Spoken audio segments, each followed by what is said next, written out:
Olá, caríssimos alunos, tudo bem com vocês? Vamos aqui para a nossa segunda aula de correção de exercícios. Como eu havia dito anteriormente, nós teremos correções que vão ser seguidas, correções das questões do TPS de 2016, que serão seguidas por questões do TPS anteriores. Eu havia dito que nós teríamos 4 aulas ao todo, mas o curso sugeriu que nós fizéssemos 5 aulas para que eu pudesse abordar melhor cada tema, da mesma forma que eu abordei as questões sobre processo de independência com certa profundidade, indo assim, até TPS relativamente antigos, não indo a 2004, 2005, mas parando ali em 2011, 2010, e vendo muitas questões. É difícil ver muitas questões em uma só aula, mas a gente vai fazer o possível aqui para ver a questão do TPS de 2016, fazer um comentário sobre a questão, dizer se eu percebo que há alguma nova tendência, e hoje nós vamos ver Primeira República, e eu sinceramente confesso para vocês que há essa tendência, na minha opinião, porque já houve no TPS de 2015 uma questão de TPS de Primeira República, houve agora novamente, e não caía desde 2010, como nós vamos ver aqui na sequência da correção.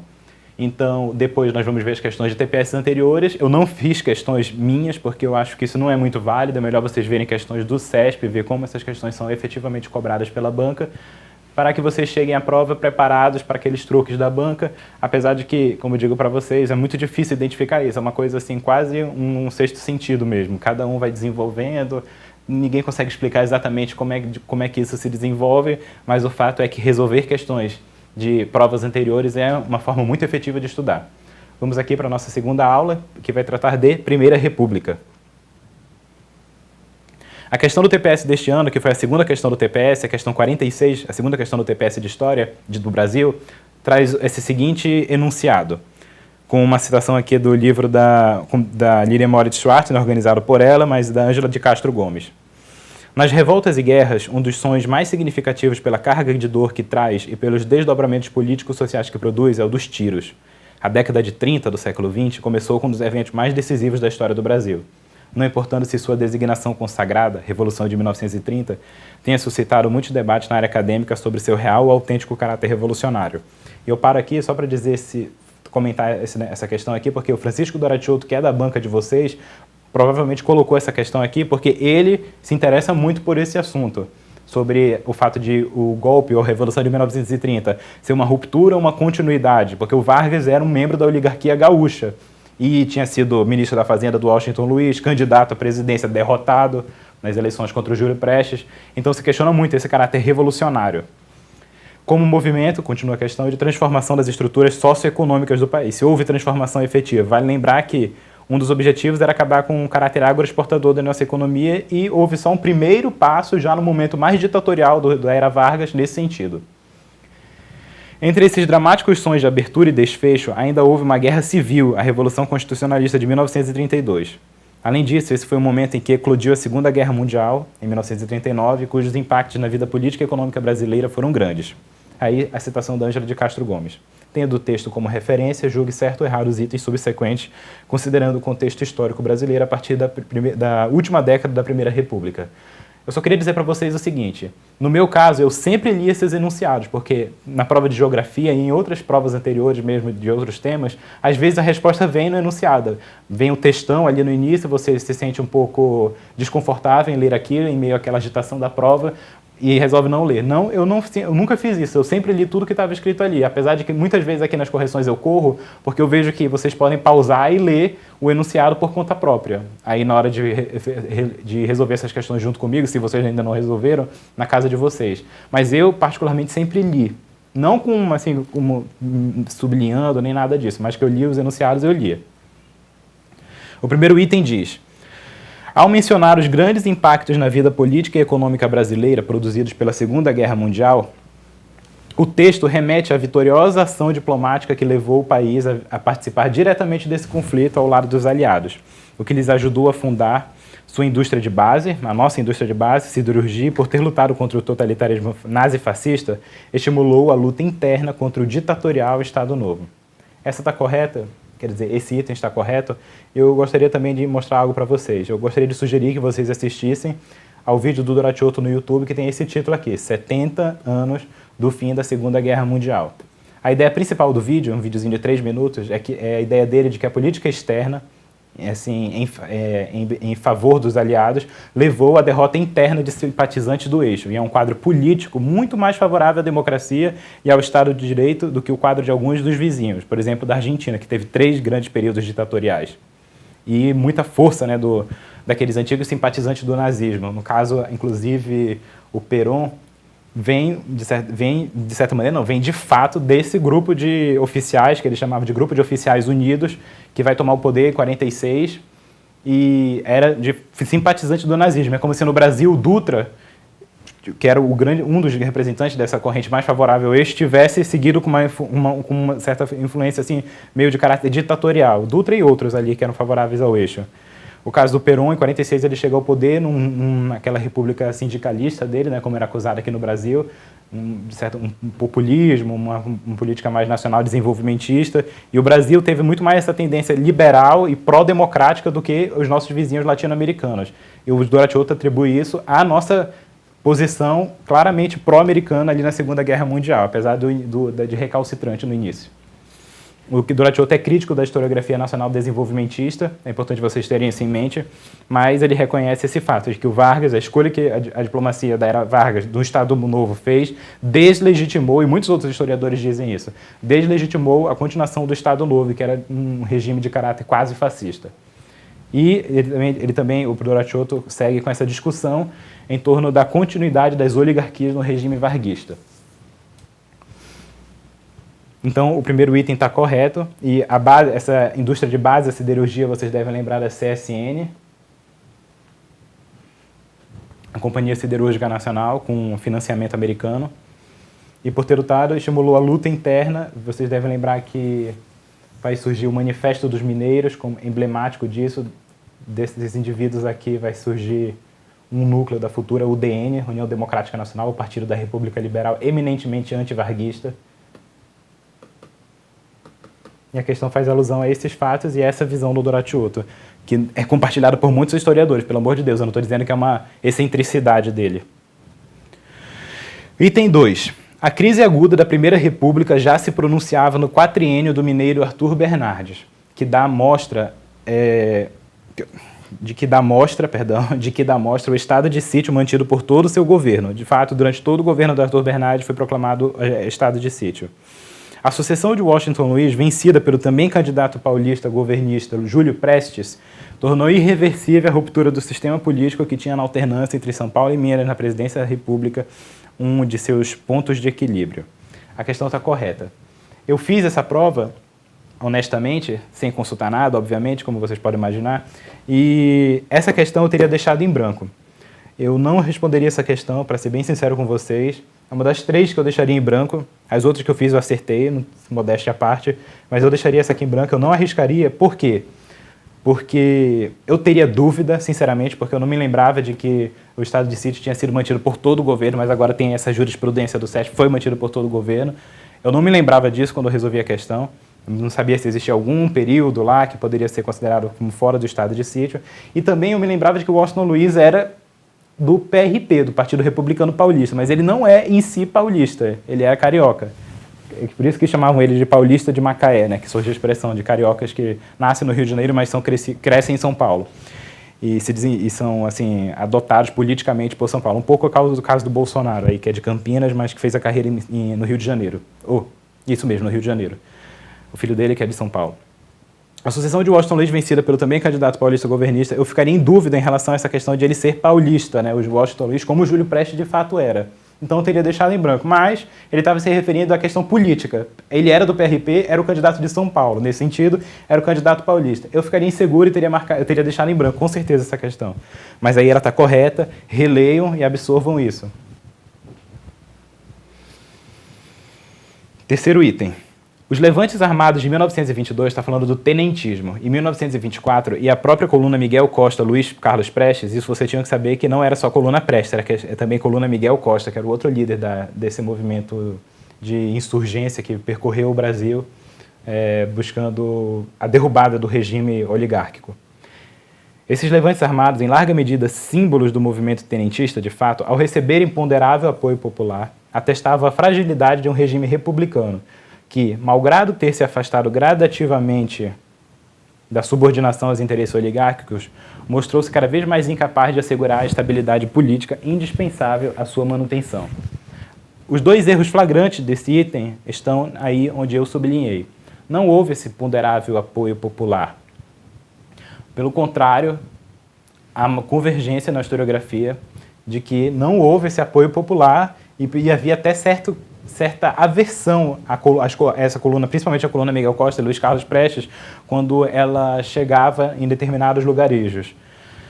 Como vocês podem imaginar, eram vários homens circulando pelo país, armados, eles cometeram arbitrariedades, foram vistos como elementos anárquicos. Há muitas acusações de estupros em detrimento da coluna Miguel Costa, Luiz Carlos Prestes. Sempre os documentários e a historiografia nacional desenvolvimentista tenta passar por cima disso, mas é inevitável, nós temos de mencionar que ela foi rechaçada em larga medida pela população brasileira.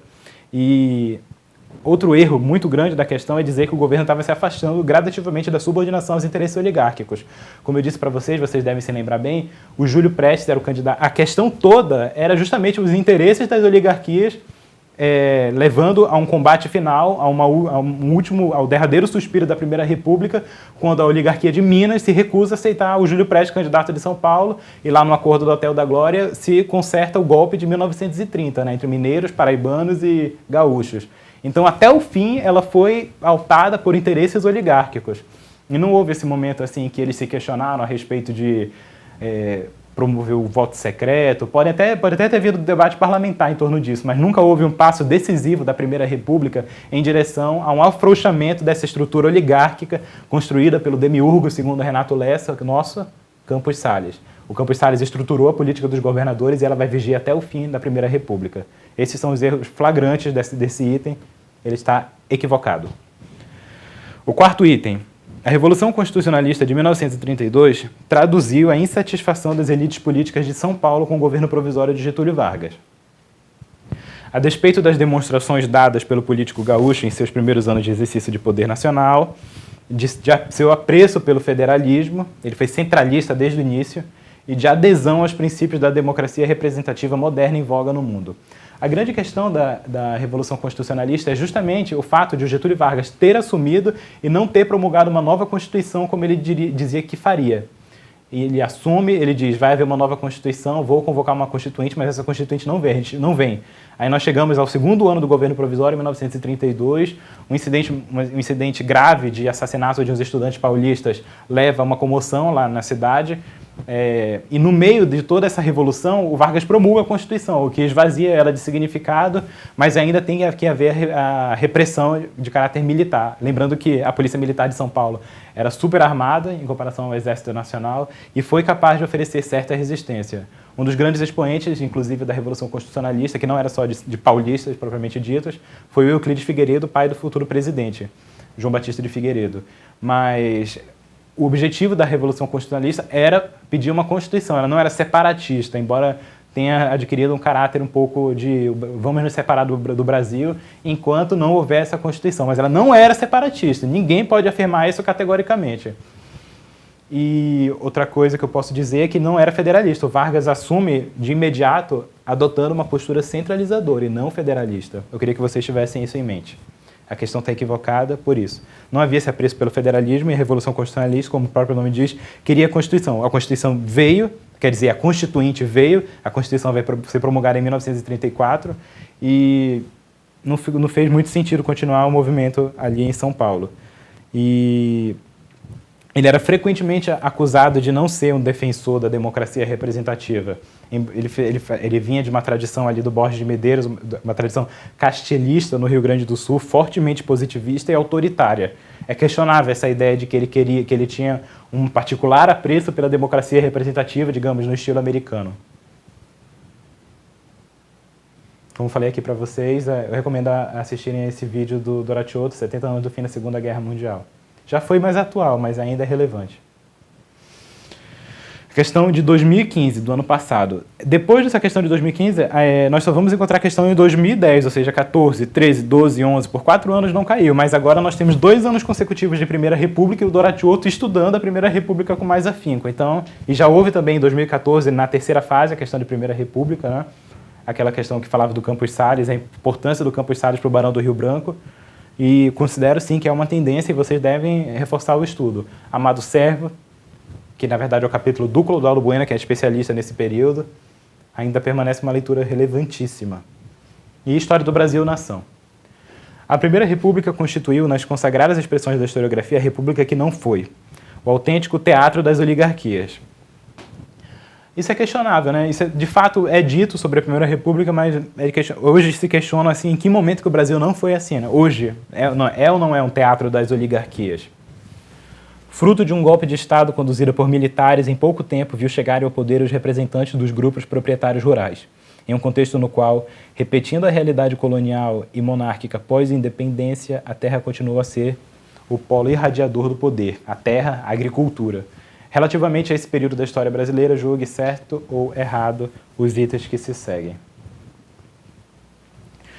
De princípios do século XX ao início da Primeira Guerra Mundial, o Brasil avançou no surto industrial iniciado ainda no Segundo Império, graças, entre outros fatores, à oferta de energia elétrica, aos capitais liberados pelo café e à progressiva ampliação do mercado interno. Com a Grande Guerra veio outro surto industrializador, né, que é o período da expansão da indústria no Brasil, quando o Brasil tem capacitado a Europa não exporta produtos para nós e nós não conseguimos exportar para eles.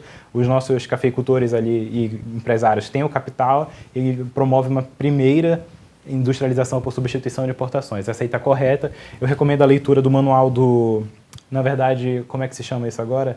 Não se diz mais manual de candidato. As respostas de questões anteriores da minha turma, porque na prova de economia, primeira questão de economia de 2015, recomendo ler a terceira fase.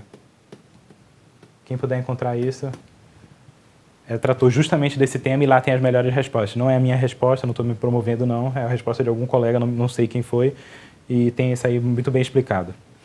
Depois das contínuas crises políticas dos primeiros anos, a República conheceu certa estabilidade com o demiurgo Campos Salles, com a política dos estados, também conhecida como política dos governadores. Montou-se a engrenagem legislativa e assegurou-se o predomínio das oligarquias estaduais que estavam no poder. Essa engrenagem legislativa é aquele esquema que eu já expliquei no curso pré-TPS, já expliquei aqui também na aula anterior, que o que acontecia? As oligarquias eram pacificadas com o envio de seus representantes, né? O governo federal dava livre vazão para que elas atuassem, cometendo as arbitrariedades que julgassem convenientes na sua jurisdição, para que elas enviassem os seus representantes, os representantes dóceis aos interesses do poder do governo federal. Esse toma lá da cá, entre estados e o Rio de Janeiro, ficou conhecido como política dos governadores. Essa é a engrenagem legislativa que o item se refere, falando aqui do predomínio das oligarquias estaduais que estavam no poder. É o reconhecimento da estrutura de poder no Brasil, uma política cínica, mas que funcionou e deu estabilidade para o nosso país por um longo período. No quadro de esgotamento do regime republicano ao longo dos anos 20 do século XX, a ação dos tenentes assumiu papel de destaque no cenário nacional. Seus levantes armados em 1922 e 1924 abriram caminho para a vitória do movimento de 1930, que confirmaram a identidade ideológica entre tenentismo e comunismo, algo que foi reiterado após a ascensão de Vargas ao poder. A questão está absolutamente equivocada. O tenentismo foi um movimento sem clara definição ideológica. Sem clara definição ideológica. Eles defendiam voto secreto, o fim de arbitrariedades cometidas no processo eleitoral, menos poder para as oligarquias, mais federalismo. Agora, é impossível um governo racional, mais burocrático, mais meritocrático, mas é impossível discernir uma corrente clara, assim, que defina o tenentismo como comunista, como nacionalista. Foi um meio termo entre tudo isso e, de fato, eu concordo, alguns colegas com os quais eu já discuti isso não concordam com o fato de ter aberto o caminho. Eu acho que o tenentismo chega ao poder com Vargas, que vai estabelecer um projeto centralizador. A questão de federalismo e centralização entre os tenentes não era clara. Alguns defendiam mais federalismo, outros um projeto mais centralizador. Essa indefinição é o que caracteriza o movimento, mas o que a gente pode dizer a respeito deles é que, efetivamente, eles estavam insatisfeitos com a república oligárquica que tinha se configurado com a política dos governadores. Mas é impossível afirmar que havia identidade ideológica entre tenentismo e comunismo. Depois, quando a coluna Prestes é derrotada, o Prestes lá na Bolívia, vai estudar o marxismo, vai se tornar comunista, vai voltar como grande líder comunista, e o Vargas em nenhum momento foi um comunista. Não dá para dizer que a ascensão dele levou isso ao poder. E, pelo contrário, em 1935 tem a forte repreensão contra a Aliança Nacional Libertadora, e que não era comunista, reunia vários partidos de esquerda, outros também reformistas, mas não dá para afirmar de nenhuma maneira que o Vargas foi simpatizante do comunismo. Item 4. O esplendor de cidades como Manaus e Belém, a minha cidade, Manaus, de que seriam exemplos exponenciais os teatros Amazonas e da Paz, explica-se pela riqueza gerada pela borracha, cujo ciclo de expansão estendeu-se até meados do século XX. O ciclo de expansão da borracha, pessoal, foi até mais ou menos 1910, quando esse produto conquistou o mercado mundial e desbancou. A partir de 1910 tem aquela questão da plantação de borracha lá, mas de uma forma mais racional na Malásia, pelos britânicos. E o café foi o principal produto da nossa pauta de exportações desde 1830 até o governo JK. Então é impossível afirmar isso aí, está muito equivocada. O ciclo acabou nesse período, 1910, não meados, né? Meados significa meio. Às vezes em textos antigos aparece meiados, a palavra que deveria ser assim escrita até hoje, mas mudaram a ortografia e se perdeu essa noção de que meados significa meio. Não é até o meio do século XX, é até mais ou menos 1910. Eu coloquei aqui para lembrá-los do Renato Lessa, o seu livro A Invenção Republicana.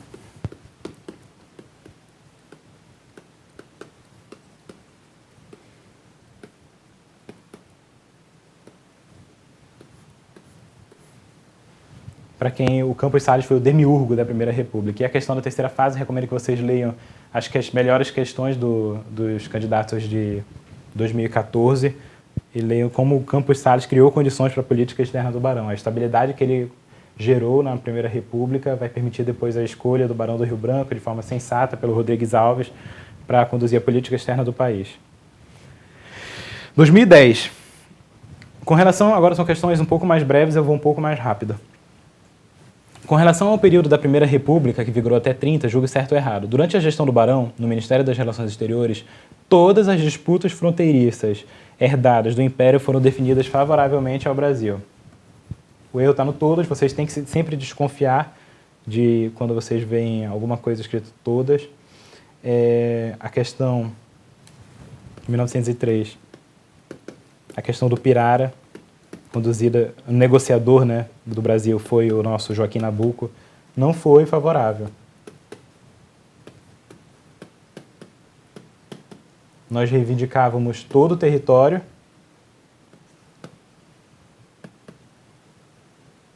queríamos tudo, mas só conseguimos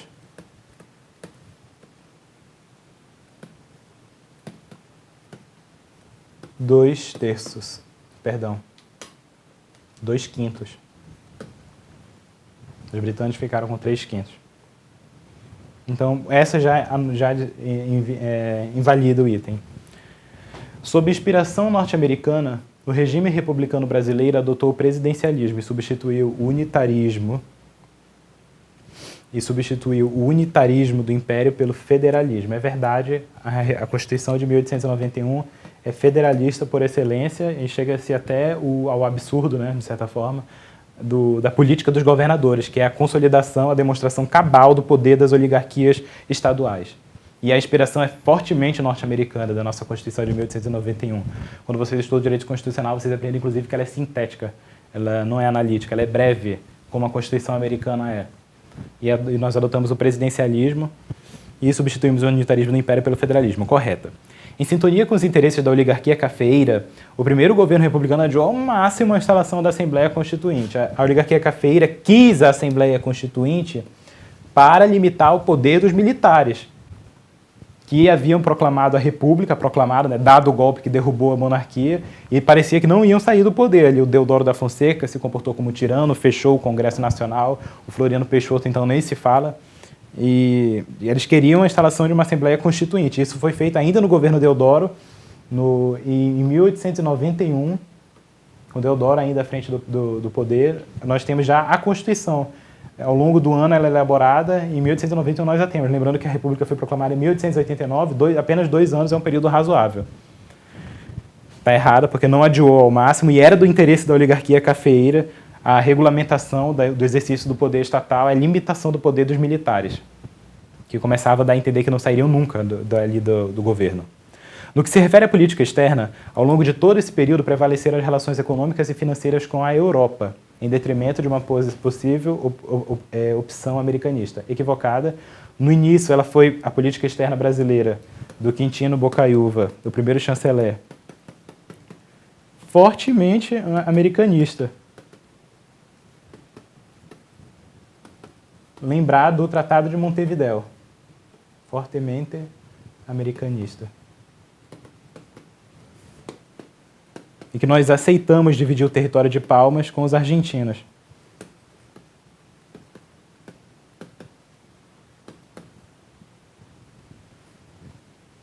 Sendo que a posição histórica da diplomacia brasileira era que o território de Palmas pertencia ao Brasil, que de fato se verificou quando o Barão do Rio Branco conseguiu a vitória contra os Ebalhas com a arbitragem americana, né, do Grover Cleveland. Questão 68, de 2009. A história da Primeira República, ou República Velha, como ela era chamada anteriormente no Brasil, foi marcada por tensões políticas e econômicas relevantes para o entendimento da Revolução de 30. Em uma prova discursiva, eu recomendo que vocês usem sempre a Primeira República. A respeito desse período e de suas contradições, julgue certo ou errado os itens a seguir. Inspirado na Carta Inglesa, o Marco Constitucional de 1891, acabei de falar para vocês que a inspiração foi a Constituição dos EUA, dos Estados Unidos da América, que já invalida o item. Reproduz a deformação política do voto censitário, mantendo a herança, foi instituído o sufrágio universal, que excluía praticamente todo mundo.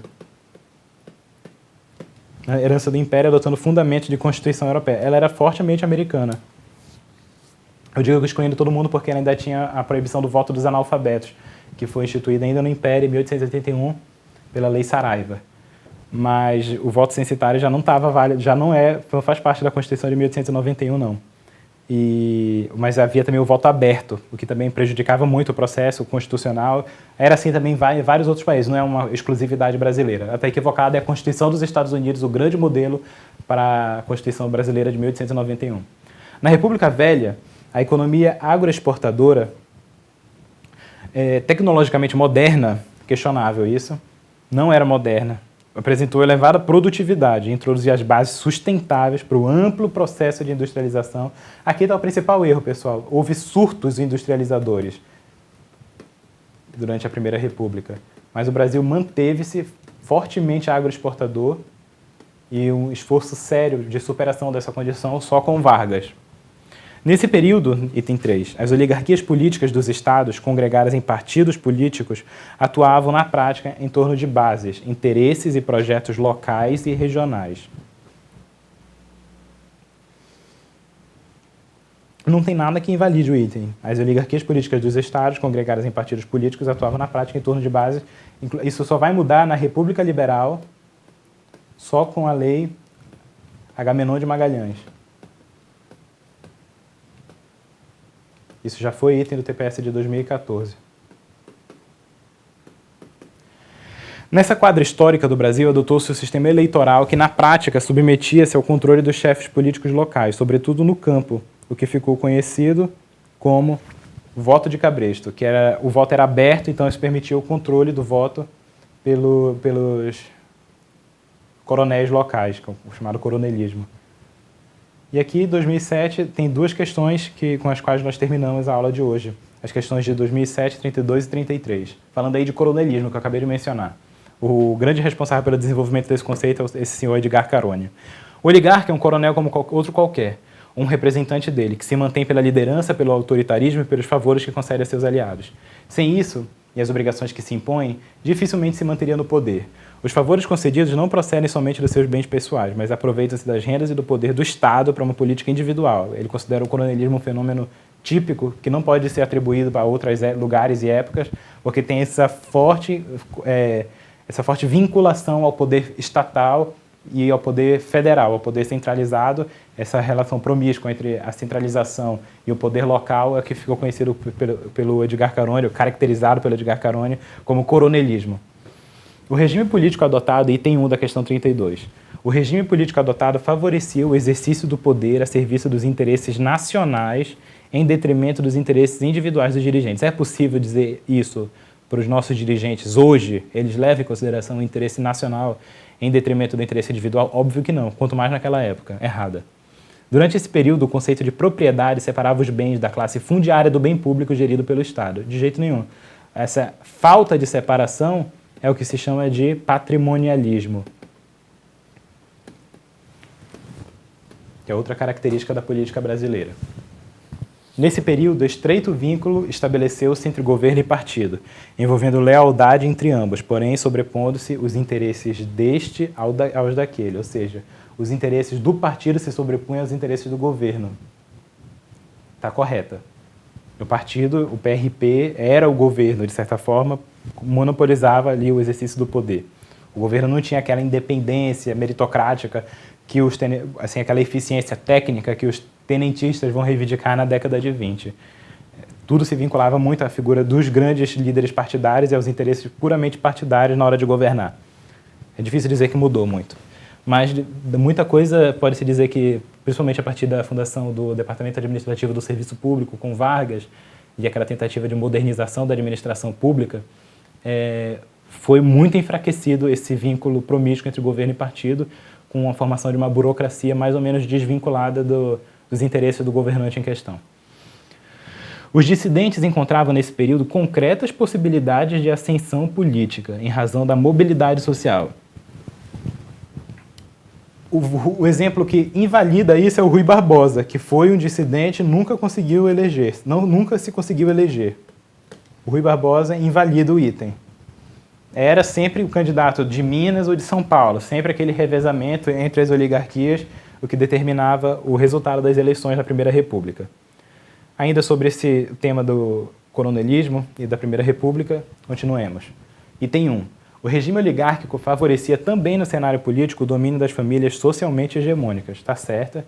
As famílias locais com grande poder, no Ceará, por exemplo, mais tarde a família Scioli, conseguia dominar o cenário político local e ter influência no cenário político nacional. Durante a Primeira República, apesar do regime político, observam-se por vezes sucessões de oligarquias nos estados da federação. Também acontecia. O regime político era federalista, e eu não entendo muito bem o que ele quer dizer com esse apesar do regime político. Observa-se por vezes sucessões de oligarquias no Estado. Ele quer dizer que, apesar de ter toda a possibilidade de anquilosar a estrutura do poder político local, havia mudança de oligarquia, de fato havia. Borges de Medeiros, que se manteve ali no poder, como a questão fala, por 2 décadas, e foi um mentor do Getúlio Vargas, representante aí do poder oligárquico do governo do Rio Grande do Sul por mais de 2 décadas. Está certa também. Apesar de que, se você não soubesse quem é o Borges de Medeiros, não tem a menor ideia, é melhor deixar em branco. Nesse período, os governantes eram, na maioria das vezes, dominados por indivíduos, famílias e grupos. Era e é assim, como vocês devem saber. Olha, pessoal, muito obrigado pela atenção de todos. Espero que essa segunda aula de correção de exercícios tenha sido útil para vocês. Nós voltamos ainda para uma 3ª, 4ª e uma 5ª aula, para terminarmos essa série de aulas em que nós pegamos uma questão do TPS de 2016 e voltamos em ter questões do mesmo tema de TPS anteriores. Espero que esteja sendo útil para vocês e muito obrigado pela atenção. Tchau.